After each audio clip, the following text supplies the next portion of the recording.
कौआ और उल्लू।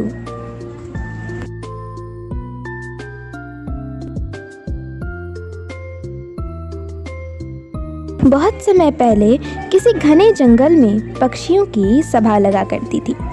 जानवर अपनी परेशानी राजा को बताते थे और राजा उसका हल निकालते थे। लेकिन एक जंगल ऐसा भी था जिसका राजा गरुड़ सिर्फ भगवान विष्णु की भक्ति में लीन रहता था। इससे परेशान होकर हंस, तोता, कोयल व कबूतर जैसे तमाम पक्षियों ने एक आम सभा बुलाई। सभा में सभी पक्षियों ने एक स्वर में कहा कि हमारे राजा गरुड़ हमारी ओर ध्यान नहीं देते। तभी मोर ने कहा कि हमें अपनी परेशानियों को लेकर विष्णु लोक जाना पड़ता है। सभी जानवरों की दुर्गति हो रही है, लेकिन हमारे राजा को कोई फर्क नहीं पड़ता। उसी वक्त हुदहुद चिड़िया ने एक नया राजा बनाने का प्रस्ताव रखा। कोयल ने कुहू कुहू और मुर्गे ने कुकड़ू की आवाज़ निकालकर इसका समर्थन किया। इस तरह घंटों चली सभा में परेशान पक्षियों ने आम सहमति से एक नया राजा चुनने का फैसला लिया। अब राजा को चुनने के लिए रोज बैठक होने लगी। कई दिनों तक चर्चा करने के बाद सभी ने आपसी सहमति से उल्लू को राजा चुन लिया। नए राजा का चुनाव होते ही सभी पक्षी उल्लू के राज्य अभिषेक की तैयारियों में जुट गए। तमाम तीर्थ स्थलों से पवित्र जल मंगवाया गया और राजा के सिंहासन को मोतियों से जड़ने का कार्य तेजी से होने लगा। सारी तैयारियां होने के बाद उल्लू के राज्याभिषेक का दिन आया।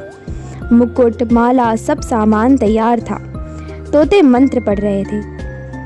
तभी दो तोतों ने राज्याभिषेक से पहले उल्लू से लक्ष्मी मंदिर जाकर पूजन करने को कहा। उल्लू फौरन तैयार हो गया और दोनों तोतों के साथ पूजा के लिए उड़ गया। उसी समय इतनी तैयारियां और सजावट देखकर कौआ आ गया। कौवे ने पूछा, अरे इतनी तैयारियां किस खुशी में? उत्सव क्यों मनाया जा रहा है? इस पर मोर ने कौवे से कहा, हमने जंगल का नया राजा चुना है। आज उनका राज्याभिषेक होना है, उसी के लिए यह सब सजावट की गई है। इतना सुनते ही गुस्से से लाल कौवे ने कहा, यह फैसला लेते समय मुझे क्यों नहीं बुलाया गया? मैं भी तो एक पक्षी हूँ। इस बात का जवाब तुरंत मोर ने देते हुए कहा, यह फैसला जंगली पक्षियों की सभा में लिया गया था। अब तुम तो बहुत दूर इंसानों के शहर और गांव में जाकर बस गए हो।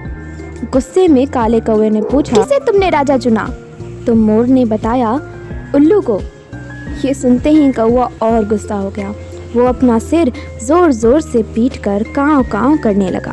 मोर ने पूछा, अरे क्या हुआ तुम्हें? कौवे ने कहा, तुम सब बहुत मूर्ख हो। उल्लू को राजा चुन लिया जो दिन भर सोता और जिसे सिर्फ रात में दिखाई देता। तुम अपनी परेशानी किसके पास लेकर जाओगे? इतने सुंदर और बुद्धिमान पक्षियों के होते हुए भी आलसी और कायर उल्लू को अपना राजा चुनने पर तुम्हें शर्म नहीं आई? धीरे धीरे कौवे की बात पक्षियों पर असर करने लगी। सभी आपस में फुसफुसाने लगे। उन्हें लगा कि उनसे बहुत बड़ी भूल हो गई है। इस वजह से देखते ही देखते सभी पक्षी वहां से गायब हो गए। राज्याभिषेक के लिए सजी जगह पूरी तरह सूनी हो गई। अब जैसे ही उल्लू और दो तोते वापस आए तो उन्होंने जगह को सूना पाया। यह देखकर दोनों अपने साथियों को ढूंढने और वहां से जाने की वजह जानने के लिए उड़ गए। वहीं उल्लू को कुछ दिख तो रहा नहीं था, इसलिए उसे कुछ पता नहीं चला और राज्याभिषेक के लिए तैयार होने लगा। लेकिन चारों तरफ शांति होने पर उसे शक हुआ। उल्लू जोर से चिल्लाया, कहाँ गए सब? इतने में पेड़ पर बैठी उल्लू की दोस्त ने कहा, सब चले गए, अब नहीं होगा आपका राज्याभिषेक। आप नहीं बनेंगे जंगल के पक्षियों के राजा। इतना सुनते ही उल्लू ने चिल्लाकर पूछा, क्यों, ऐसा क्या हुआ? उल्लू की दोस्त ने बताया, एक कौवा आया और उसने सभी को पट्टी पढ़ाई, इसी वजह से सब यहाँ से चले गए। बस वही कौवा यहाँ पर है। ये सुनते ही उल्लू का राजा बनने का सपना चकनाचूर हो गया। दुखी उल्लू ने कौवे से कहा, तूने मेरे साथ ऐसा क्यों किया? लेकिन कौवे ने कोई जवाब नहीं दिया। इतने में उल्लू ने ऐलान कर दिया, आज से कौवा मेरा दुश्मन है। आज से सभी कौवे उल्लुओं के दुश्मन होंगे और ये दुश्मनी कभी ख़त्म नहीं होगी। इतना कहकर उल्लू उड़ गया। उल्लू की धमकी सुनकर कौवा बहुत परेशान हो गया और कुछ देर तक सोचने लगा। इस दौरान उसके मन में हुआ कि बेकार ही उसने उल्लू से दुश्मनी मोल ली। उसे काफ़ी पछतावा भी हुआ, लेकिन अब वो कुछ भी नहीं कर सकता था क्योंकि बात बिगड़ चुकी थी। इसी सोच में कौवा वहाँ से उड़ गया। तब से उल्लू और कौवे की दुश्मनी चलती आ रही है। इसीलिए मौका मिलते ही उल्लू कौवा को मार देते हैं और कौवे उल्लुओं को। दोस्तों, इस कहानी से हमें ये सीख मिलती है कि दूसरों के मामले में हस्तक्षेप करना भारी पड़ सकता है। दूसरों का काम बिगाड़ने की आदत उम्र भर की दुश्मनी दे सकती है, इसलिए अपने काम से काम रखना चाहिए।